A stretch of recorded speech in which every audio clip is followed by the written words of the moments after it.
Let's talk about living in the North Valley of Albuquerque, specifically Los Ranchos. We're going to talk about the history of the village, we're going to talk about the schools, we're going to talk about the lifestyle and everything you need to know before buying a home here.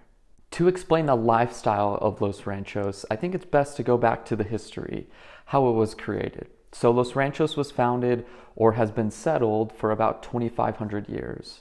It was officially incorporated as a village in 1958.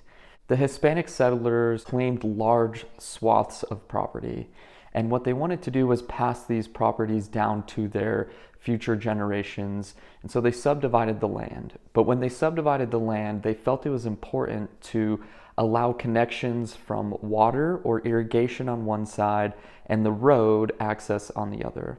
So what you get now over time are these longer, linear or narrow properties that connect on one side the acequias or arroyos, and on the other the roads to access the property. And so that's really created this lifestyle in Los Ranchos, one surrounded by water and irrigation rights. So if you own real estate here, you usually are able to either have an irrigation well to water your property, or you can use the acequia, which uses Rio Grande River water to water your fields. And so what we have is a lot of alfalfa fields, fields where they grow grapes for wineries, and like the lavender farm at Los Poblanos. There's also less access to Los Ranchos than other areas in Albuquerque. The two major arteries, Montano and Paseo, don't have direct access to Rio Grande Boulevard, which really goes through the center of the North Valley. This lends itself to less cars, less traffic noise, less light pollution, because many areas in Los Ranchos do not have street lamps or street posts, and a lot of neighborhoods have dark sky ordinances, so you can't have exterior lights that point up at the sky. People come down to Los Ranchos and drive along Rio Grande into the different neighborhoods on Christmas Eve to look at the luminarias. So dark and so charming, but then you have these bright luminarias or fajalitos. I don't know the argument between the two, I couldn't tell you that, but it's just really something to experience. Now, less traffic, less noise means there's a lot more animals in the valley. You are likely to see a coyote, a rabbit. I even have an owl in my backyard, sandhill cranes flying above. And so there's a number of different species and things that you can look out for. We also have the Rio Grande Nature Center that you can visit and look at all the different bird species and open spaces that provides. Now, because we are closer to the river and there's more water around, you get a lot more plant species, specifically cottonwood trees. And so along the bosque, along the river, you find you are almost surrounded or covered by this canopy of trees. If you look at a satellite image of Albuquerque, you'll notice that it's incredibly dark at night along the river valley, and of course it's covered by trees during the day. Now, although access to Los Ranchos is a little limited, as soon as you get outside of Los Ranchos, you're in the middle of Albuquerque. You're in the middle of a larger city, and you can really get anywhere in town pretty quickly. So Los Ranchos offers a place, especially for me as a realtor wanting to get to different neighborhoods, different areas, to the west side easily, up into the heights, even out to Santa Fe where my office is easy to do because I am in the middle of Albuquerque. Now, the village has a number of school options. There are a couple middle schools, there's a couple elementary schools. Valley High School is the closest high school. There's also two private schools. There's Bosque, just on the other side of the river, which is pretty easy to get to. And then there's Sandia Prep, which is not even a 5 minutes drive. There's also a Montessori, and so there's different educational opportunities.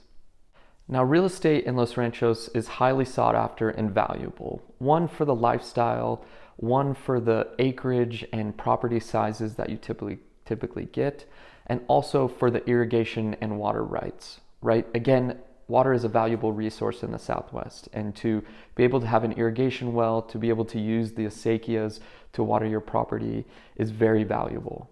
So let's get right into the data. So in 2022, the average closing price for properties in Los Ranchos was $800,000. That is up from $760,000 in 2021. We also averaged 32 days on market for real estate to sell. The average square footage of a property in 2022 was just under 3,300 square feet and sold for about $250 a foot. Now, for the incredible lifestyle, for the water, for the things to do and the attractions in Los Ranchos, there are some things to think about before you move here.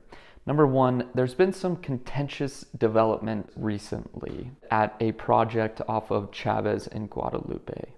There is a developer who wants to take the property that he owns and subdivide it into smaller portions and sell those properties at what he says is a lower or more affordable amount than the rest of Los Ranchos. The problem is the affordability that is being promised or shown by the developer is not really accurate. If we talk about new construction properties that average at least $300 a foot, and let's say the properties are in between 2,000 and 3,000 square feet, that means that at $300 a foot, we're looking at properties around $750,000.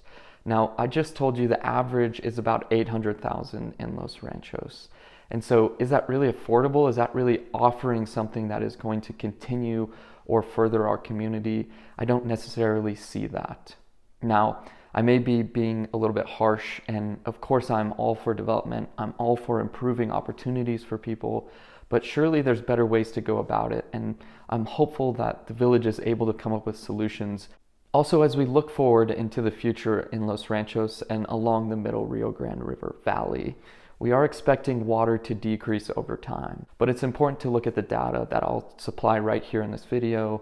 And if you want to look at more, I recommend that you go to the City of Albuquerque Water Utility Authority. I also recommend that you look at the Middle Rio Grande Conservancy to look at their data, their studies on what they're seeing in the future.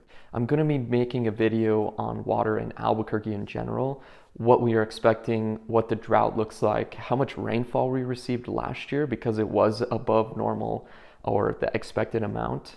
And so just stay tuned for more information on water. If you want to be up in the foothills with these landscape views, with low foliage around you, and really having that southwest feel, Los Ranchos isn't really the place for you. I think that's a fair summation of living in the river valley in Los Ranchos specifically. I hope it was helpful as you consider different neighborhoods. I'm going to be continuing these videos looking at different hoods in Santa Fe and of course down here in Albuquerque. So stay tuned, we'll see you on the next video.